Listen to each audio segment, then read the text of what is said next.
Cato was known in his town, not for wisdom or kindness, but for his sharp tongue and careless heart. One morning, as the sun climbed over the rooftops, Cato stepped out of his house, already irritated. A boy accidentally brushed against him on the narrow path.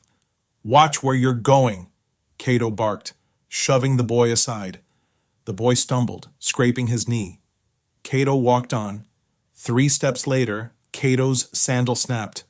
He lurched forward, skinning his own knee on the rough ground. The same sting, the same blood.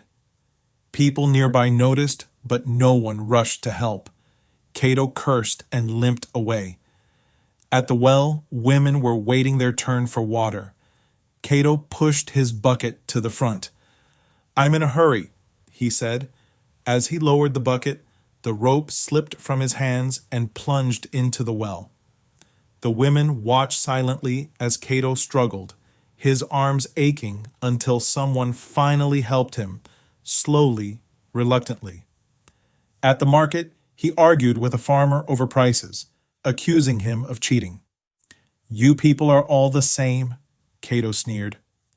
The farmer said nothing, but when Cato reached home, he discovered the bag of grain had a hole. By nightfall, most of it had spilled along the road. Hunger followed him home. At work, Cato laughed at a co-worker's mistake during a meeting, making sure everyone heard. "Even a child could do better," he said. Minutes later, when it was Cato's turn to present, his paper slipped from his hands and scattered across the floor. The room filled with the same laughter he had started. His face burned with shame. By the time the sun set, Cato felt hunted by his own day. Every sharp word had returned sharper. Every careless act had echoed back with force. That night, he sat alone outside his house, staring at his bruised hands and torn clothes. "Why is this happening to me?" he whispered. An old woman passing by stopped and looked at him kindly. "The world is a mirror," she said. "It shows you who you are, not who you pretend to be." Her words struck deeper than any fall.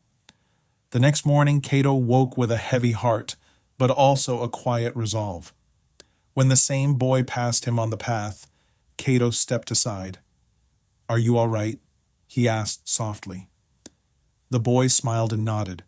At the well, Cato waited his turn. A woman ahead of him struggled with her bucket, and he helped her lift it. She thanked him, and for the first time, the sound warmed him. At the market, Cato paid the fair price without arguing. The farmer added extra grain and said, "May your home never lack." At work, Cato listened more than he spoke. When his co-worker shared an idea, he supported it. Later that day, when Cato needed help, she stayed behind without being asked. That evening, Cato returned home tired, but at peace. He finally understood the lesson life had been trying to teach him all along. What you do to others, you do to yourself. Cruelty returns as pain. Dishonesty returns as loss. Kindness returns as grace. Karma had not been cruel, it had been precise. And once Cato changed what he gave to the world changed what it gave back to him.